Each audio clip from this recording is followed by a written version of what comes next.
ಕಳೆದ 20 ವರ್ಷಗಳಿಂದ ಅತಿ ಕಡಿಮೆ ಸಂಬಳದಲ್ಲಿ ಕನಿಷ್ಠ ವೇತನವೂ ಸಿಗದೆ ಶಾಲಾ ಮಕ್ಕಳಿಗೆ ಪ್ರೀತಿಯಿಂದ ಅಡುಗೆ ತಯಾರಿಸಿ ಬಡಿಸುತ್ತಿರುವ ಬಿಸಿಯೂಟ ನೌಕರರ ಬಗ್ಗೆ ಸರ್ಕಾರದ ನಿರ್ಲಕ್ಷ್ಯ ಕೂಡ ಸರ್ಕಾರದ ಮಹಿಳಾ ದೌರ್ಜನ್ಯ ಆಗಿದೆ ಎಂದು ಹಿರಿಯ ಮುಖಂಡ ಬಿಎಂ ಭಟ್ ಹೇಳಿದರು. ಪುತ್ತೂರು ಮತ್ತು ಕಡಬ ತಾಲೂಕು ಅಕ್ಷರ ದಾಸೋಹ ನೌಕರರ ಸಮಾವೇಶದ ಬಳಿಕ ಅವರು ಸುದ್ದಿಗೋಷ್ಠಿ ನಡೆಸಿ ಮಾತನಾಡಿದರು. ಕೆಲವು ಅಸಂಘಟಿತ ಕಾರ್ಮಿಕರಿಗೆ ಕೊರೋನಾ ಪ್ಯಾಕೇಜ್ ನೀಡಿದ ಸರ್ಕಾರ ಈ ಮಹಿಳಾ ನೌಕರರಿಗೆ ಯಾವುದೇ ಪರಿಹಾರ ನೀಡಿಲ್ಲ. ಮಾತ್ರವಲ್ಲದೆ ಕಳೆದ 6 ತಿಂಗಳಿಂದ ಸಂಬಳವನ್ನ ನೀಡದೆ ಶೋಷಿಸುತ್ತಿರುವುದು ಖಂಡನೀಯ ಎಂದರು. ಶಾಲೆಯ ಮಕ್ಕಳ ಹಸಿವೆ ತಣಿಸಲು ಮಧ್ಯಾಹ್ನದ ಊಟ ಬಡಿಸುತ್ತಾ ತಾಯಿ ಸ್ಥಾನ ತುಂಬುವ ಮಹಿಳೆಯರ ತಮ್ಮ ಸ್ವಂತ ಮಕ್ಕಳಿಗೆ ಊಟ ನೀಡಬೇಕೆಂಬುದನ್ನು ಅರ್ಥ ಮಾಡಿಕೊಂಡು ಬಾಕಿಯಾದ ಸಂಬಳವನ್ನು ತಕ್ಷಣ ಬಿಡುಗಡೆ ಮಾಡಬೇಕೆಂದು ಆಗ್ರಹಿಸಿದರು.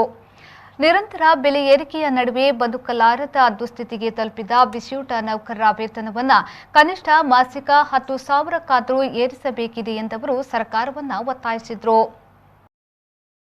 ನಾವು ಕಳೆದ 2 ವರ್ಷಗಳಿಂದ ನಿರಂತರವಾಗಿ ಈ ಮೈಕ್ರೋ ಫೈನಾನ್ಸ್ ಅಂದರೆ ಹಣಕಾಸು ಸೇವಾ ಸಂಸ್ಥೆಗಳ ಹೆಸರಲ್ಲಿ ಬಂದಂತಹ ಕೆಲವು ಈ ಮೈಕ್ರೋಗಳು ಸಣ್ಣ ಹಣಕಾಸು ಸೇವಾ ಸಂಸ್ಥೆಗಳು ಯಾವ ರೀತಿಯಲ್ಲಿ ನಮ್ಮ ಮಹಿಳೆಯರಿಗೆ ಅನ್ಯಾಯ ಬಂದಿದ್ದಾರೆ, ವಂಚನೆ ಮಾಡ್ತಾ ಇದ್ದರು. ಅವರ ದಾಳಿ, ದಬ್ಬಾಳಿಕೆ, ಗೂಂಡಾಗಿರಿ, ದೌರ್ಜನ್ಯ ಮಿತಿ ಮೀರಿದಾಗ ನಾವು ಎಲ್ಲ ಈ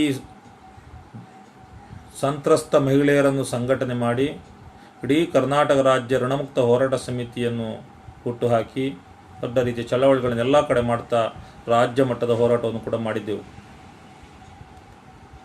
ಈ ಕೊರೋನಾ ಲಾಕ್ಡೌನ್ನಿಂದಾಗಿ ಸರ್ಕಾರದ ತೀರ್ಮಾನವೂ ಬರಲಿಕ್ಕೆ ಸಾಧ್ಯ ಆಗಲಿಲ್ಲ.